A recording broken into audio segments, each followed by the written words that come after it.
നമസ്കാരം. കഴിഞ്ഞ ദിവസം രാജ്യം ഒന്നാകെ 78ാമത് സ്വാതന്ത്ര്യദിനം വിപുലമായി ആഘോഷിച്ചിരുന്നു. രാവിലെ ചെങ്കോട്ടയിൽ എത്തിയ പ്രധാനമന്ത്രി നരേന്ദ്രമോദി ദേശീയ പതാക ഉയർത്തി. ഇതോടെയാണ് സ്വാതന്ത്ര്യദിനാഘോഷങ്ങൾക്ക് തുടക്കമായത്.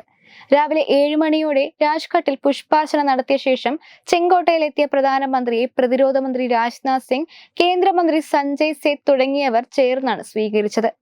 വികസിത ഭാരതം 2047 എന്നതായിരുന്നു ഈ വർഷത്തെ സ്വാതന്ത്ര്യദിന പ്രമേയം. പ്രധാനമന്ത്രിയുടെ തുടർച്ചയായ 11ാമത്തെയും കേന്ദ്രത്തിൽ 3ാം വട്ടം അധികാരത്തിൽ എത്തിയതിനു ശേഷമുള്ള ആദ്യത്തെയും പ്രസംഗമായിരുന്നു ഇന്നലെ നടന്നത്. ഭാരതം ഒന്നാകെ അഭിമാനത്തോടെ നോക്കിക്കണ്ട നിമിഷങ്ങളായിരുന്നു കഴിഞ്ഞ ദിവസത്തേത്. കർശന സുരക്ഷാ വലയത്തിലായിരുന്നു ആഘോഷ പരിപാടികൾ നടന്നത്. അങ്ങനെയിരിക്കെ ഇപ്പോഴിതാ സ്വാതന്ത്ര്യദിന ആഘോഷത്തെ തകർക്കാൻ തീവ്രവാദികൾ പദ്ധതിയിട്ടിരുന്നു എന്ന ഞെട്ടിക്കുന്ന വാർത്തയാണ് പുറത്തുവരുന്നത്. സ്വാതന്ത്ര്യദിനാഘോഷത്തെ തകർക്കാൻ ആസാമിലെമ്പാടും ബോംബുകൾ സ്ഥാപിച്ചിരുന്നുവെന്ന് United Liberation Front of Asom അഥവാ ഉൾഫ തീവ്രവാദികൾ വെളിപ്പെടുത്തി രംഗത്തെത്തിയിരിക്കുകയാണ്. സംസ്ഥാനത്തെ 24 സ്ഥലങ്ങളിൽ ബോംബ് സ്ഥാപിച്ചിരുന്നുവെന്നും സാങ്കേതികമായ ചില തടസ്സങ്ങൾ നേരിട്ടതിനാൽ ആക്രമണം നടത്താൻ കഴിഞ്ഞില്ലെന്നുമാണ് സംഘടന പ്രസ്താവനയിലൂടെ ഇപ്പോൾ അറിയിച്ചിരിക്കുന്നത്. ഇതേ തുടർന്ന് സ്ഫോടക വസ്തുക്കൾക്കായി തിരച്ചിൽ നടത്താൻ സുരക്ഷാ ഏജൻസികളെ നിയോഗിച്ചു. ഉൾഫ സൂചിപ്പിച്ച എല്ലാ സ്ഥലങ്ങളിലേക്കും ബോംബ് നിർവീര്യ സേനയെ അയച്ചിട്ടുണ്ടെന്ന് മുതിർന്ന പോലീസ് ഉദ്യോഗസ്ഥർ പറഞ്ഞു. ബോംബുകളുടെ കൃത്യമായ സ്ഥാനം വ്യക്തമാക്കുന്ന ഒരു ലിസ്റ്റാണ് ഉൾഫ മാധ്യമങ്ങൾക്ക് ഇമെയിലായി അയച്ചത്. 5 സ്ഫോടക വസ്തുക്കൾ എവിടെയാണെന്നത് അനിശ്ചിതത്വത്തിലാണെന്നും പറയുന്നു. Assistant publicity secretary second lieutenant Ishan അസോമാണ് മാധ്യമങ്ങൾക്ക് മെയിൽ അയച്ചത്.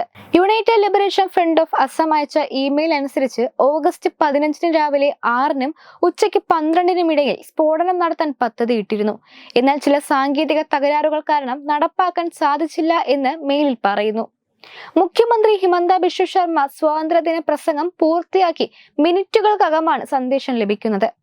അപ്പർ അസമിലെ ശിവസാഗർ, ദിബ്രുഗഡ്, ഗുവാഹത്തി എന്നിവിടങ്ങളിലും ലോവർ അസമിലുമാണ് ബോംബുകൾ സ്ഥാപിച്ചിരുന്നതെന്നും സംഘടന അവകാശപ്പെട്ടു. ബോംബ് സ്ഫോടനങ്ങളിലൂടെ ശക്തി തെളിയിക്കാനായിരുന്നു പദ്ധതിയിട്ടിരുന്നത്. സ്ഫോടക വസ്തുക്കൾ കണ്ടെത്തുന്നതിനായി ഉൾഫ സൂചിപ്പിച്ച എല്ലാ സ്ഥലങ്ങളിലേക്കും സുരക്ഷാ സേന ഉടൻ തന്നെ 1-ലധികം സംഘങ്ങളെ അയച്ചിരുന്നു. ബോംബ് നിർവീര്യമാക്കുന്ന സ്ക്വാഡുകളും സൈനിക ഉദ്യോഗസ്ഥരും ഇവർക്കൊപ്പം ഉണ്ടായിരുന്നു. ഗുവാഹത്തിയിലെ 8 സ്ഥലങ്ങളിൽ നിന്നും ബോംബ് പോലുള്ള വസ്തുക്കൾ കണ്ടെത്തിയതായി ഉദ്യോഗസ്ഥർ പറയുന്നു. എന്തായാലും പ്രദേശത്ത് നിരീക്ഷണം ശക്തമാക്കിയിട്ടുണ്ട്. Web desk Tatwamayi news. Powered by Jyotis. Realizing your dream home. Our ongoing luxury apartments projects are Crown near Karivattam, The Square near UST Global, White Manor near Attigal Ambalathara, and Evergreens Luxury Villas near Tirumala. Call 90482 55599. Jyotis Building Promoters Private Limited, Thiruvananthapuram.